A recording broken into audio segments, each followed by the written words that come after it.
going to show you how to navigate Canvas and how to get to your homework and to your textbook. First of all, this is actually what my page would look like. So I will go into student view so that you are able to see what you would see. Okay.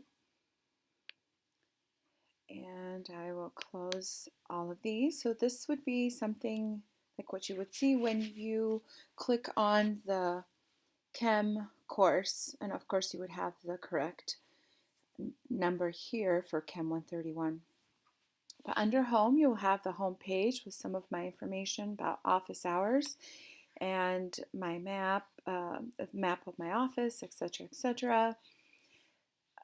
The assignment schedule, so if you click on this, it will give you an Excel spreadsheet with the due dates and kind of the topics that we're going to cover, when labs will be due, etc. Now, this is a tentative schedule. This might change during the semester depending on how things go, but we will try to stick to it as closely as possible. The course syllabus is found here. This is the comprehensive course syllabus, not the same as this one right here, although they have similarities, but this is a lot shorter. This is the long one. And then I try to keep students reminded of assignments that are coming due with a Remind app. And this is something new that I'm trying for the last couple of semesters. It seems to work for some students and not for others. It's not mandatory. You don't have to sign up. But if you need that extra reminder of something that is due, please sign up and you will receive those notifications. I try to stay on top of it. Sometimes there might be one or two assignments that may just kind of fall by the wayside, but for the most part, I do send them out. Please print a periodic table. This will be something that you will have to use and use it all the time. Use it, basically have it handy to use, and we try to standardize it so that all the students are using the same periodic table with the same numbers for significant digit purposes when we get to that point. And then student resources that are available for you, and then something about me if you care to know. And then these are the activities. So there's a link to these. Some, like Unit 1 is already up and running. Unit 2 and 3, or 2 through 4, I have just a little more things to polish up, but they will be up soon once they're ready. And then the lab reports. But if you don't want to, I personally prefer to go through the course under modules, and everything that you need is organized. All the content and everything is organized by modules. This is the introduction materials. This will take you to the home page, the course syllabus, course schedule, the same things. They're a little repetitive, but there's several different ways to get to the information. Something about me, and so all of this was already in the home page, but you can have them here as well, and you can close these or open them as you please. Now, this is the course prep work. These are assignments that you have to do before we start on Unit 1. And these are very simple assignments, that, like the checklist or the programs of study. You just need to read through them and go through them. Some of these are only 1 point. This is 10. The PDF assignment is just for you to familiarize yourself with how to upload an assignment on Canvas, how to scan a PDF, simple things like that, but you will use them throughout the semester, so it's a practice assignment here.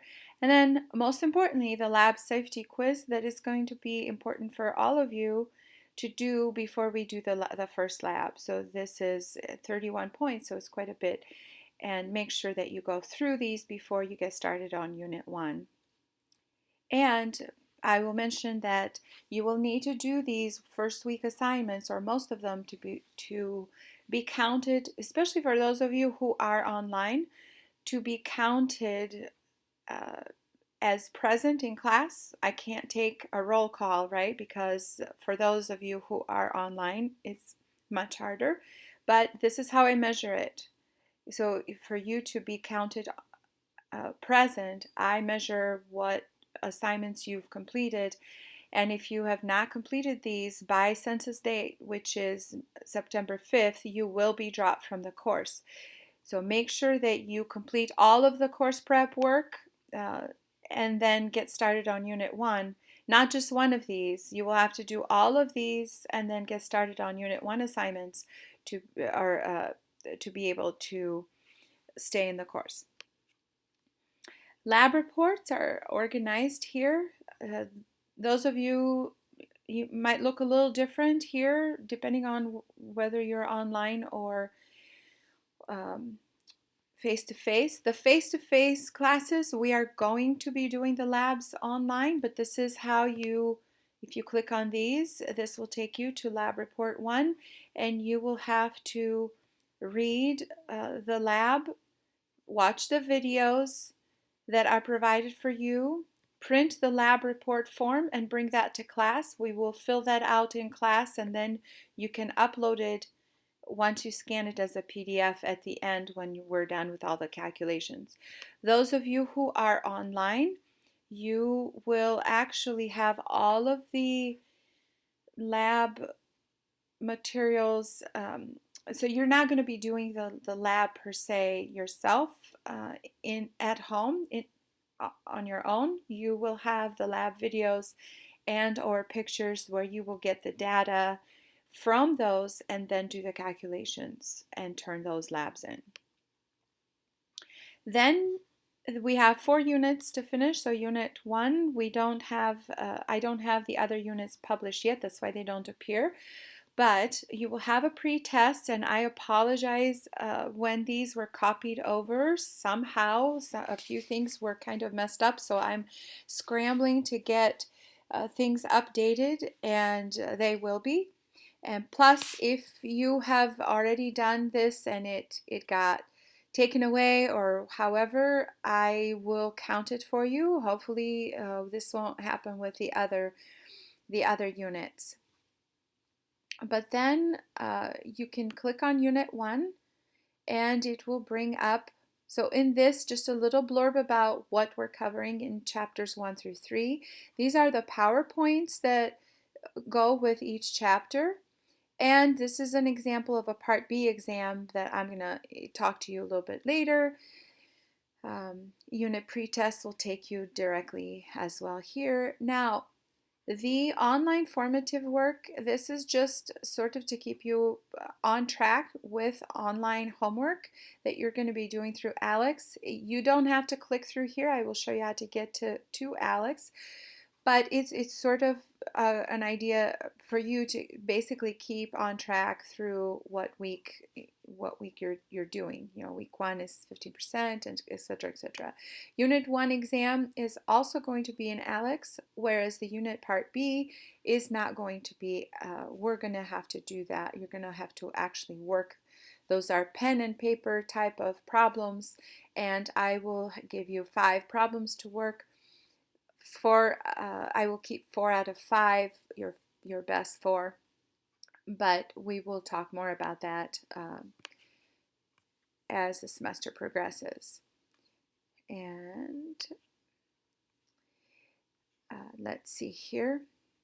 Under video assignments, you will see that you have Chapter 1 video assignments, Chapter 2, Chapter 3, and that will be for Unit 1. Now these are lecture videos that I have made, and these are video quizzes as well. So you will have interspersed throughout the video a few quiz questions that are similar to the questions that I give you as example problems. But I want you to go through these. For those of you who are going to be face-to-face, I want you to go through these before you come to class, because when you come to class, I'm just going to touch on the main points very simply, reiterate them again, and then we are going to focus mostly on doing problems in class so that we learn what you have already or we reinforce what you've already learned in these lecture videos.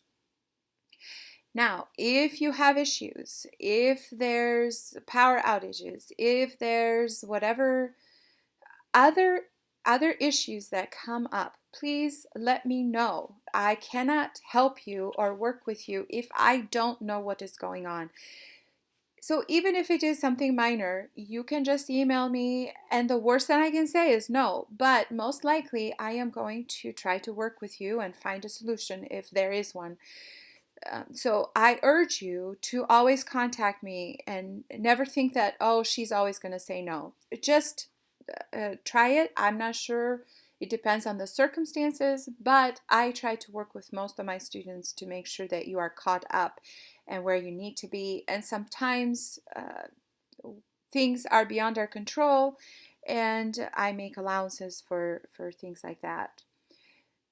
And there's additional concept videos if you want to, and I will post a few more than these.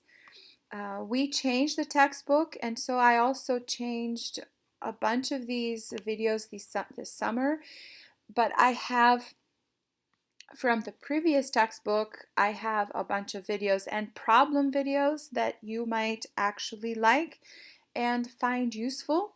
They're going to be there here for you to available basically if you want to go into that much detail, if you want extra work or if you want extra help, they will be there. And then finally we'll talk about the progress goals. So these are going to be your homework sets, and then this is your test, which you're going to, so these you're going to take in ALEKS, whereas this one you're going to get these problems from me. So if you click on Pi Progress Goal, it will maybe, let's see, under ALEKS,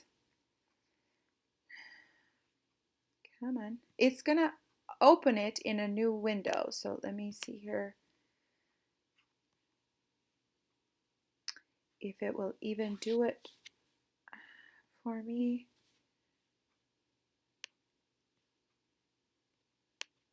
Okay, let me see.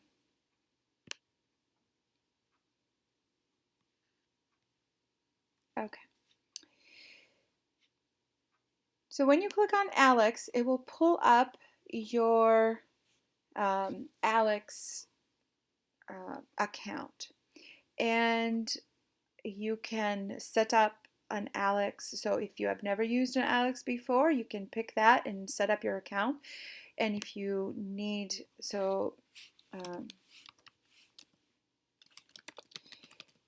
you can actually enter your information if you already have an account. So let me see. Oh, of course. It's doing this because now I am a student and not a teacher. So let me leave the student view for a little bit and redo ALEKS here. Okay, so of course this might look a little different for you because you're a student and I am a teacher, so I have a different perspective here, but this is going to be your dashboard, your ALEKS Pi report. So what percent of the progress you have, and remember from the Unit 1, you have for the first week or two, you have 15%, 22%, etc., etc.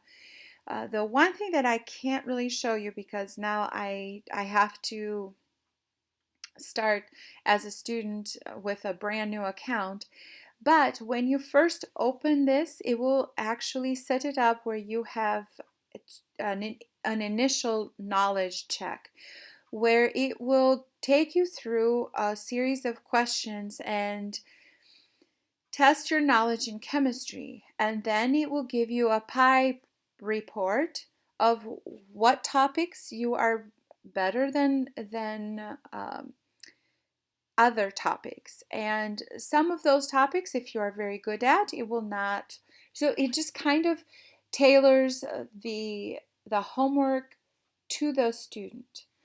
And the initial knowledge check doesn't hurt your grade at all. And actually, even other progress checks that you're going to be doing, those don't hurt your grade. What will hurt your grade is if you don't stay on track and if you don't do these when you're supposed to. That will.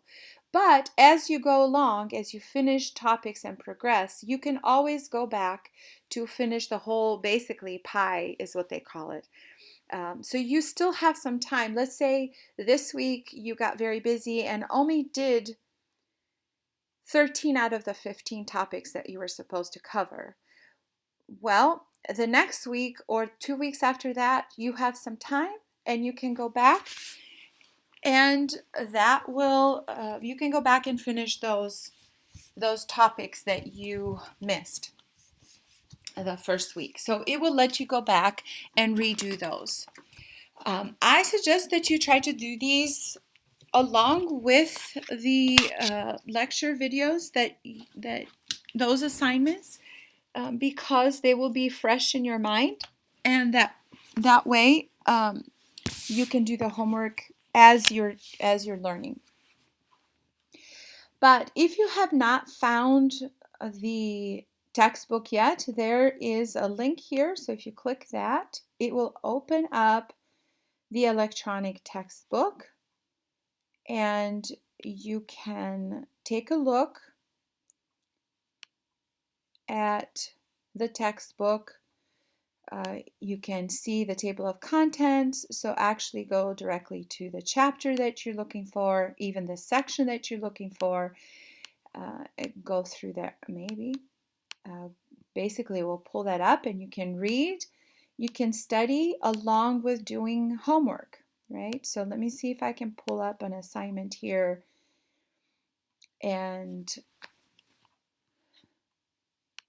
if it will, nope, because now, let me see the student view here, what it would look like. Okay, so here is, it will say start my path, right? Of course, I just randomly pick, so I am, quite far beyond what you would be starting at. However, you will see something like this, where start my path and an actual pie percentage, but you would see the problems, right? And I would suggest that you read the explanation first of how they want you to, right? How they want you to actually enter things and answer things, right? That way you are not missing points because you didn't know how to enter something in the program. There's a calculator here. There's videos to help you if you get stuck. There's basically data, so the prefixes or unit conversions or constants that you might need, these kinds of things. There's a periodic table that you can pull up and look, just handy. And then the ebook, so that section that talks about this part will pull up as you're going through these. Now, if you get 3 questions right in a row, it will already give you the bonus, so it will give you 5 out, even though you just did 3. But if you miss one, it will actually take you to another question and then another question.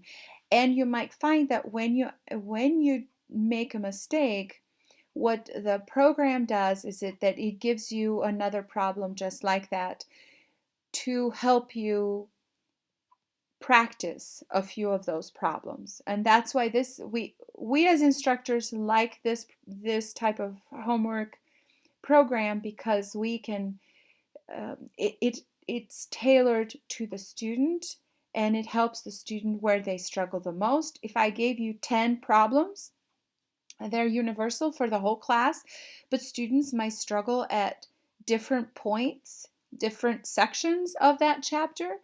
This type of homework program allows every student to practice in the areas that they are the weakest at. If you have any questions, if you have any issues, please do not wait till the very last minute, right? You need to contact me and let me know what is going on. I can fiddle with due dates. I can help you if for some reason something goes haywire or it didn't take your work or it didn't save it, whatever it might be. I can look that up. I can help you, give you points if I need to, or extend a due date if I need to. But as I said, I need to know what is going on. You need to contact me and let me know in real time, not a month after. Okay. So this is kind of the quick version of how to navigate Canvas and where to find over here as well. Let me see. I wanted to show you right over here. I have a to-do to grade, but you would have one. Let me see if I can do the student view again here, and we'll show you what it would look like for you. This would be the to-do list for you, which are assignments that are coming up. And so you can go through the home page and go through the assignment list. Start at the top and keep working your way until you actually have completed those assignments for that week. Okay, I think that covers it all. If you need any help, please let me know. Contact me. I will be more than happy to help you. One more thing for the online live lectures. I have those live lectures for the online sessions. Please try to attend them. They are there to help supplement some of the work that you do on your own. You are quite a bit on your own as an online student. Some of you are very disciplined and very on top of things. Maybe you have taken chemistry before and you're very comfortable, but a lot of you might struggle a little bit, especially at the beginning. Just show up, and I will also record them and post them so that if you didn't make it for 1 week, you can actually watch that and see if it would be helpful. Chances are you would have the same question as somebody else, and we can cover them very quickly. But it is an extra tool for you to be helped. Not just the virtual office hour consultation hours, but also the in-person hours that face-to-face students, but even online students are welcome anytime to these consultation hours because I'm here to help you and I'm here to help you succeed. So with that said, I hope you all have a great semester, and I'm looking forward to teaching these classes.